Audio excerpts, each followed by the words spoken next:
Buenos días, jóvenes, clase número 20, la ilustración, tercera parte para octavo básico B.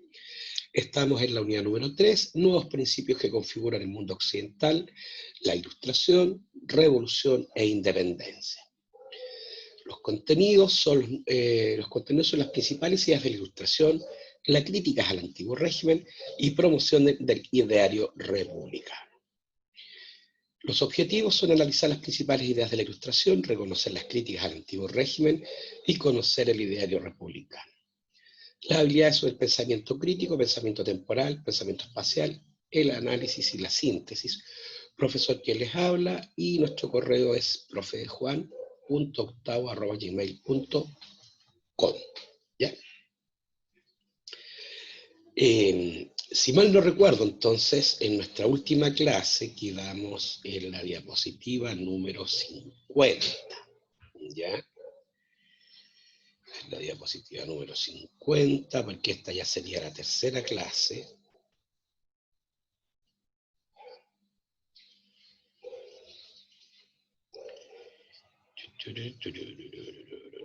No, 55. Sí, 55.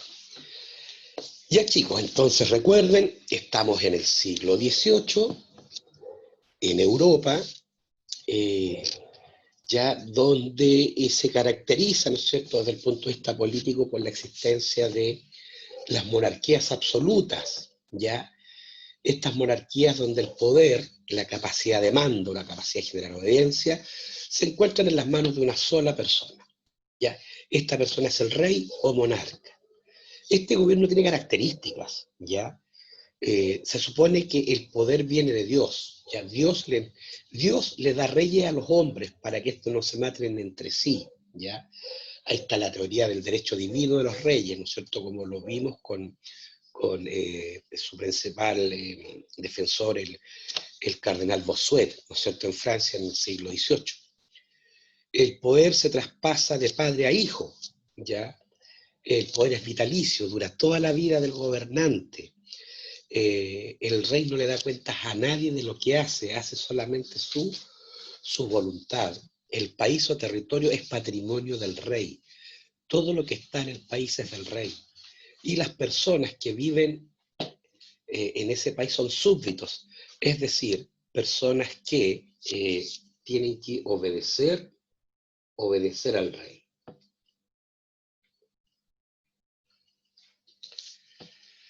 Desde el punto de vista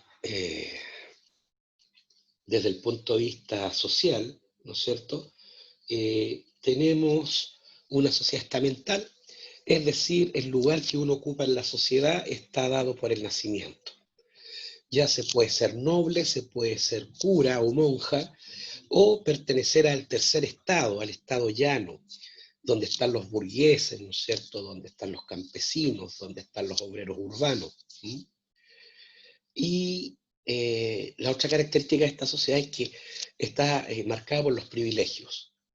Ya el estamento de la nobleza, el estamento del clero no pagan impuestos, mientras que todos los impuestos, o sea, el costo de mantener al Estado recae sobre campesinos, sobre los obreros urbanos y sobre la burguesía, ¿no es cierto?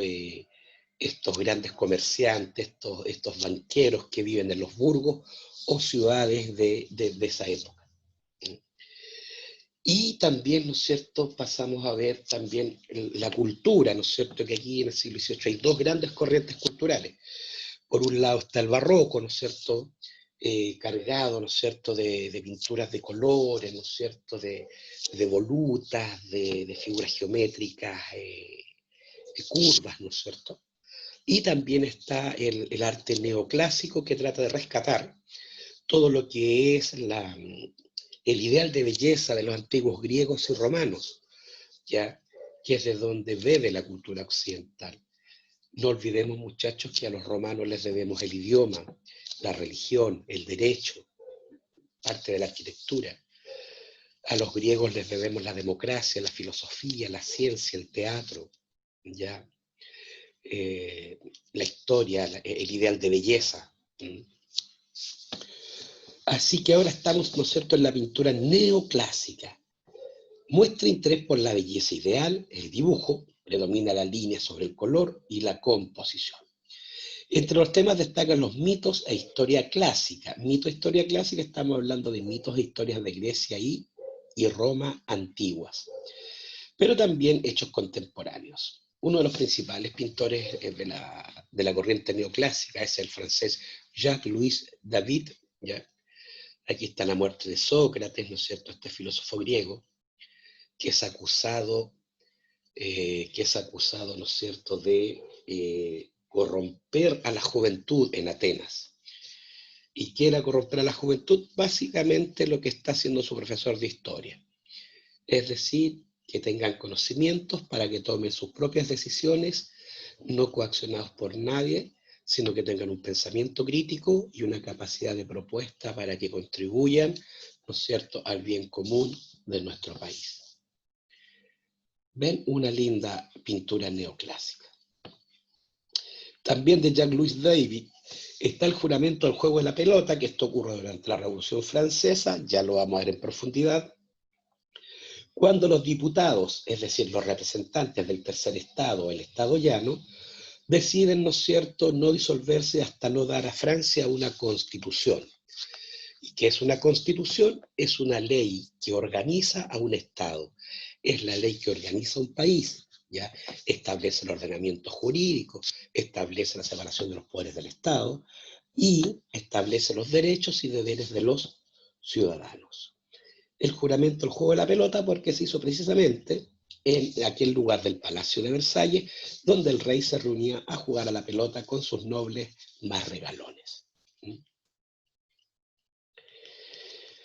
Uno también de los líderes que se mueve del ambiente de la Revolución Francesa es, ¿no es cierto?, Jean-Paul Marat, un periodista, ¿no es cierto?, muy radical, ya que quiere eliminar la monarquía e instaurar una república. Él es muerto, dice la tradición, por una cortesana griega, Carlota Corday, quien lo asesinaría apuñalándolo en su bañera. David lo muestra así, ya la muerte de Jean-Paul Marat, este agitador de la Revolución Francesa, periodista. Un cuadro de Napoleón Bonaparte, ya Napoleón cruzando los Alpes, ya esta red montañosa, ¿no es cierto?, que separa a Italia de Austria, los Alpes. Ahí está Napoleón en un caballo con su gorro, ¿no es cierto?, con su bicornio, su capa roja, ya se ve grande. Napoleón medía 1,60 m, era estatura promedio en ese tiempo. En el siglo XVIII los europeos no pasaban más allá del 1,60 m. Aquí está Augusto Dominique Ingres, ya Apoteosis de Homero, también, ¿no es cierto?, una pintura neoclásica que se basa en la Grecia antigua. También Ingres, ¿no es cierto?, pinta a Napoleón ya no cuando estaba de conquistador, sino cuando ya estaba como emperador. Recordemos que Napoleón se hace dueño de casi la mitad de Europa. El español Francisco de Goya, ya, Francisco de Goya también aquí tenemos ya. El Quitasol, un cuadro más mundano, ¿no es cierto? Hay una hermosa muchacha española, ¿no es cierto?, que tiene un quitasol sobre su cabecita. La familia de Carlos IV de Borbón, ahí está Carlos IV, ¿no es cierto?, su esposa, los príncipes. Y allí está Francisco de Goya. Le gustaba pintarse los cuadros que hacía, ¿ya?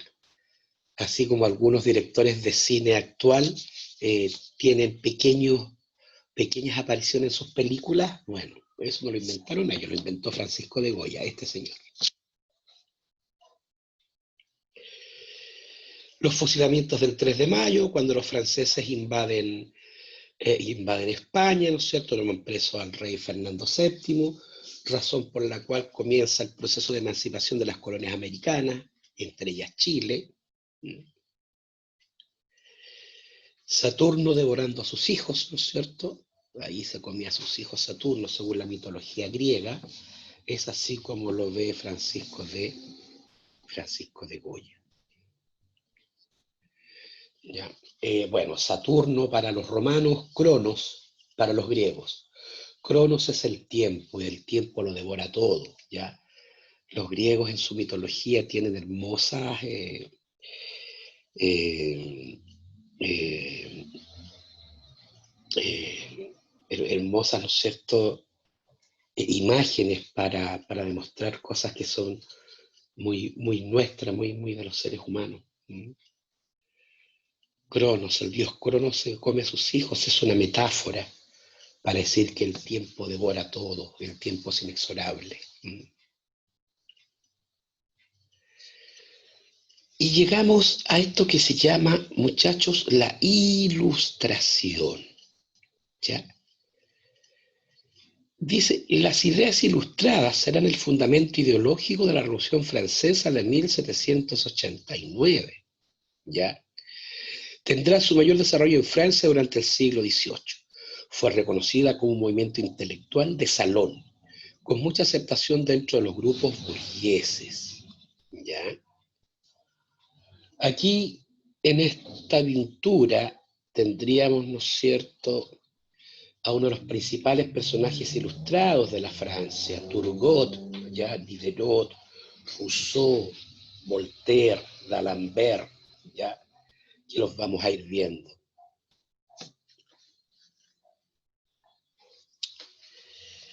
Bien, aquí tenemos a los principales gestores intelectuales de esto que la historia llama la Ilustración. Aquí tenemos a Charles de Secondat, barón de Montesquieu, ¿ya? Francis Maria Arouet, más conocido como Voltaire, Jean-Jacques Rousseau y el señor Diderot. Creo que en francés es Diderot. Características de estas personas. Primero, concuerdan que el racionalismo, es decir, la confianza en la razón humana, ¿ya?, es una herramienta súper poderosa para cambiar el orden existente. ¿Ya? Es decir, el futuro del ser humano está en las decisiones que este ser humano tome en base a la razón. ¿Ya? Lo que rescata este antropocentrismo propio, ¿no es cierto?, del Renacimiento. Antropos, hombre, centrismo, centro. El hombre tiene que ser la solución de todos los problemas. Hay que dejar a la superstición de lado, a la religión de lado, ¿ya? Solamente la razón, esta capacidad humana que le permite discernir las cosas, discernir entre lo bueno y lo malo, que le permite reflexionar acerca de la realidad en la cual vive, debe ser la herramienta más poderosa para cambiar el orden existente. ¿Y cuál es el orden existente? El orden, ¿no es cierto?, del antiguo régimen, de la monarquía absoluta, de la sociedad estamental, ¿ya?, de esta economía agraria, ¿no es cierto?, mercantilista. Eso hay que cambiar a través de la razón. Otra característica es que la naturaleza sustituye lo divino como causa de todo. ¿Ya? Todo tiene una explicación natural, que está en la naturaleza, no en los dioses, no en Dios. ¿Ya? La otra característica es la libertad de pensamiento. Cada uno tiene derecho a pensar en lo que crea, en los dioses, en Dios, no pensar en Dios, no creer en Dios.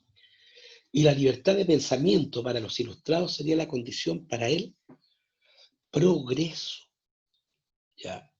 Progreso. Ya lo vamos a ver.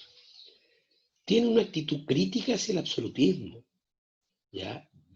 Consideran estúpido que una sola persona, ¿ya?, que una sola persona tenga el mando sobre millones de personas, ¿ya? Sobre millones de personas. y que estas personas solamente tengan que obedecer y no tengan ningún derecho más.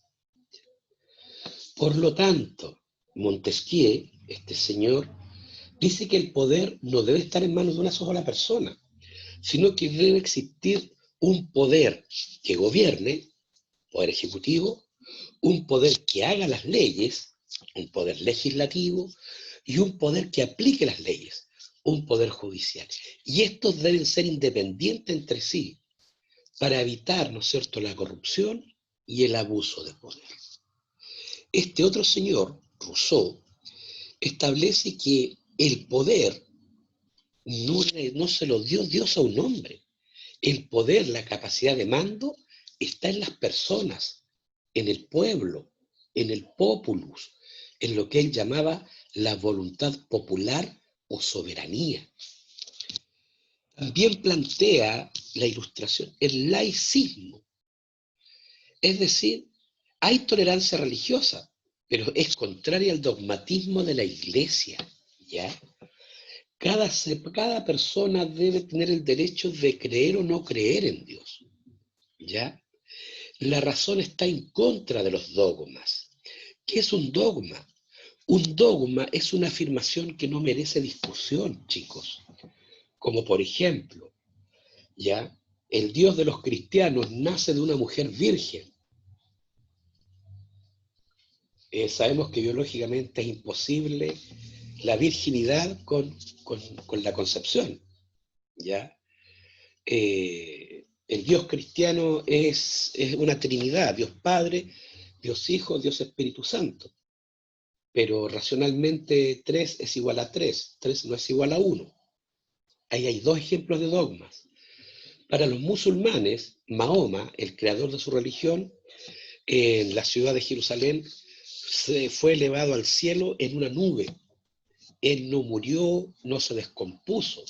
Él fue llevado al cielo por Dios. Es irracional, una persona imposible que, para empezar, esté sobre una nube es vapor de agua, ¿ya? Y menos entonces el vapor de agua lo va a subir a usted al cielo, ¿ya? Así que los dogmas. Entonces, la razón no tiene nada que ver con los dogmas. Eso sí, hay una tolerancia religiosa, es decir, si una persona quiere creer, bien, que crea. La otra característica es la fe en el progreso. Hay una concepción optimista del futuro, confianza en la razón humana, esta idea de que mañana será mejor, ¿ya? Mañana será mejor.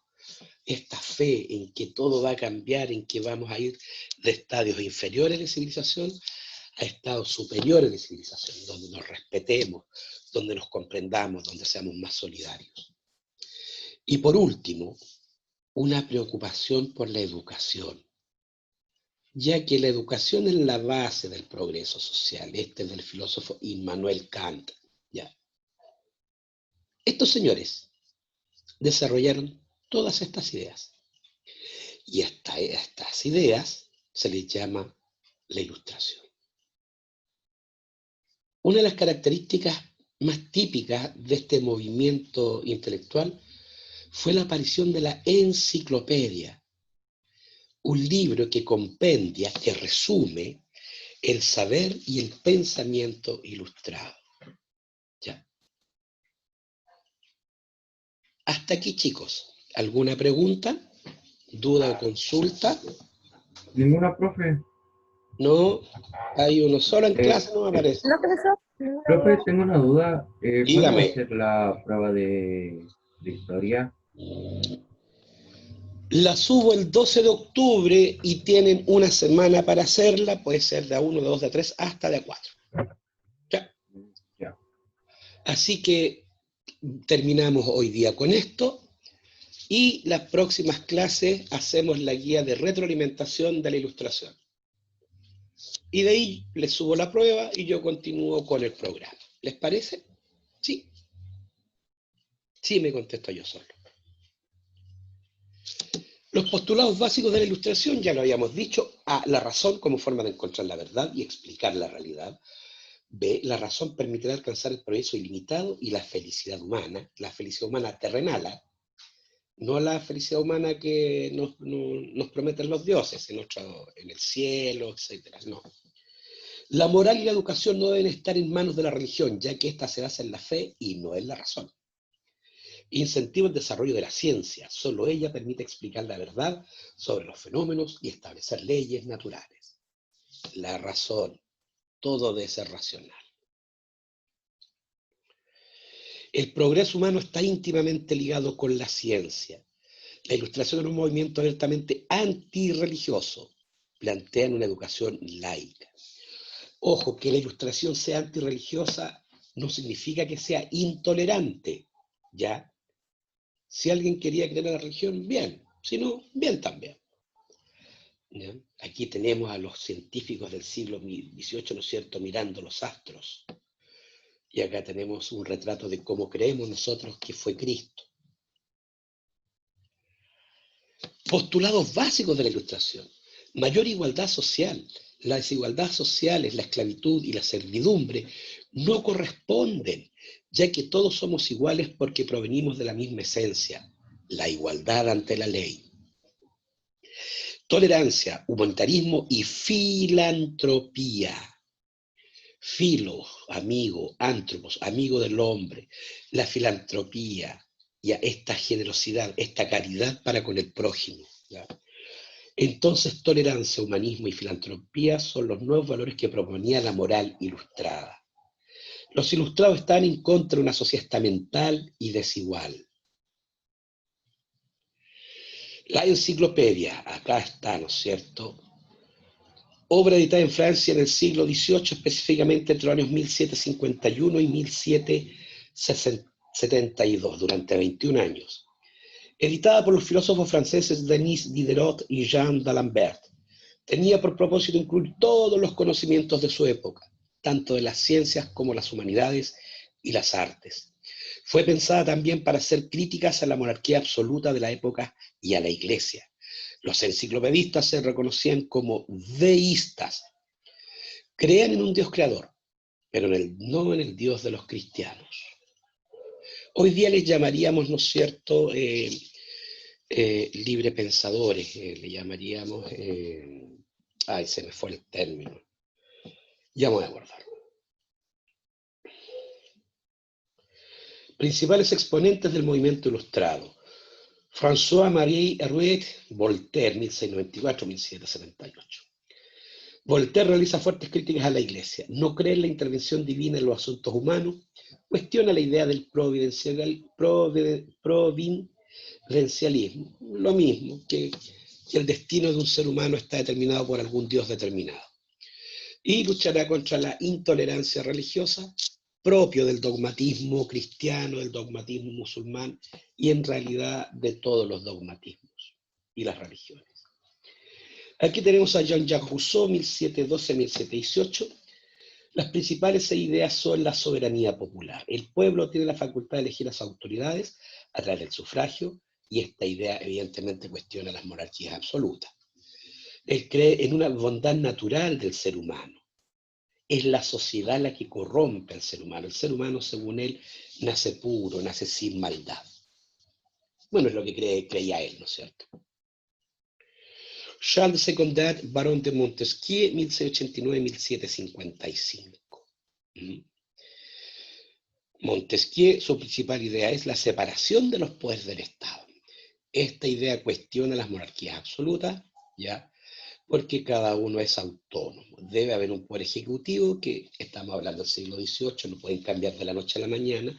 Según Montesquieu, recae en el rey, el poder legislativo recae en el parlamento, y el poder judicial recae en magistrados y tribunales. Expuso sus ideas en un libro que se llama El espíritu de las leyes, ¿ya? L'esprit de loi, de el barón de Montesquieu.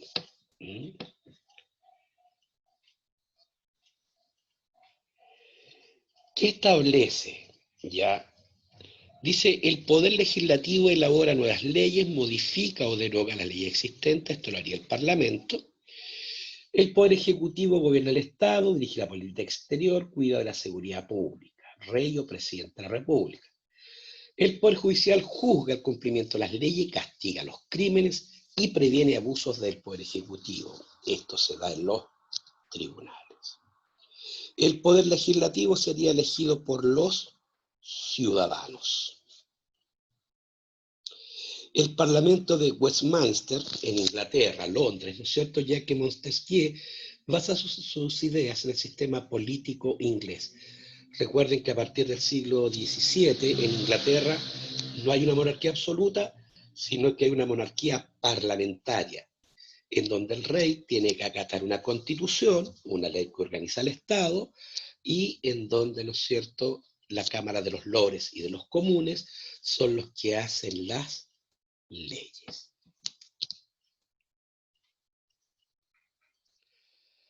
Adam Smith. Adam Smith basaba su ideario en el sentido común. Frente al escepticismo, defendía el acceso cotidiano e inmediato a un mundo exterior independiente de la conciencia. Este pensador escocés creía en que el fundamento de la acción moral no se basa en normas ni ideas nacionales, sino en sentimientos universales, comunes y propios de todos los seres humanos.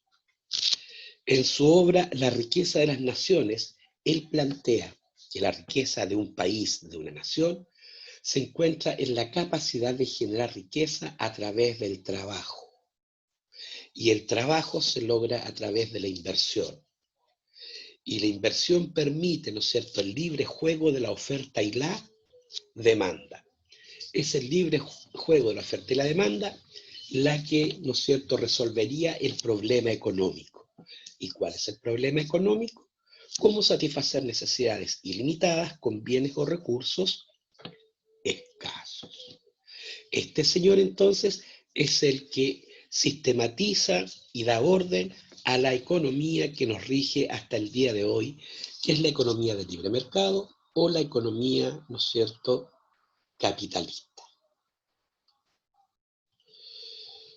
Otro filósofo inglés es John Locke. La fama de Locke era mayor como filósofo que como pedagogo. Prácticamente todo el pensamiento posterior fue influenciado por su empirismo, hasta desembocar en el escepticismo de Hume. En lo pedagógico, Locke no pretendió crear un sistema educativo, sino explicar los lineamientos de la educación para los hijos de la nobleza. Por consiguiente, sus ideas representan tanto un reflejo de la percepción pedagógica de su tiempo, como una reflexión profunda sobre sus bondades, defectos y alcances. Influyó en forma determinante en las ideas de la Revolución Gloriosa y de la Declaración de Derechos Británicos de 1689, y evidentemente influyó mucho sobre los filósofos franceses. Él también esboza la división de los poderes del Estado, el poder ejecutivo, legislativo y judicial, ya en su obra magna, el primer tratado de gobierno civil y el segundo tratado de gobierno civil. Los ilustrados, entonces. Cambios educativos para toda la sociedad con el fin de elevar el bien cultural. La nueva burguesía exigió protagonismo político para que se realicen reformas estructurales. Dan importancia al trabajo y a los méritos personales como medio de ascender en la escala social, como independencia de la clase que se genera. Proclamó su fe basado en la experimentación para conocer mundos, sometiendo el conocimiento heredado del antiguo régimen a la crítica racional con el fin de ayudar a grupos de gentes. El contacto con continentes como América despertó un gran interés científico, por ello se creó la antropología.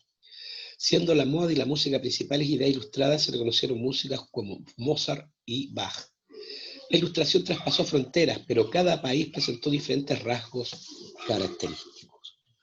Entonces el siglo XVIII es un siglo de cambios, muchachos, de revolución, de cambios rápidos, de cambios a veces violentos, de las estructuras de una sociedad, de la estructura política, de la estructura económica, ya de la estructura social.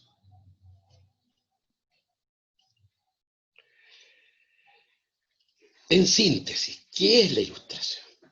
¿Ya?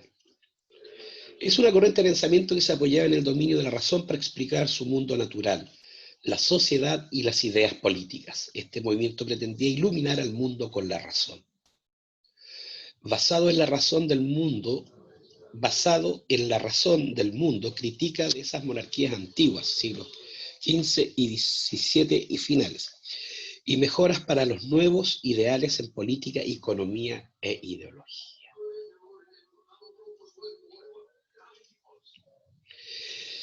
Es decir, muchachos, en síntesis, la Ilustración propone una nueva sociedad, una sociedad basada en la razón, basada en la comprensión, en el optimismo por el progreso, por el desarrollo y apuesta al conocimiento científico, a la educación de las personas, a la libertad de conciencia, a la capacidad de poder elegir a los gobernantes, en donde los valores sean compartidos por todos, donde el poder radique en el pueblo y no en una persona que pueda hacer su voluntad, en una sociedad de ciudadanos y no de súbditos. Es decir, ciudadanos, personas que se hagan cargo de su país, y no de súbditos, personas que por obligación tengan que obedecer a un rey.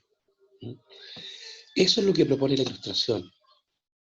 Y la gran consecuencia va a ser la Revolución Francesa, ¿ya? Que va a ser el tema de nuestra próxima clase. ¿Alguna duda, alguna pregunta, alguna consulta?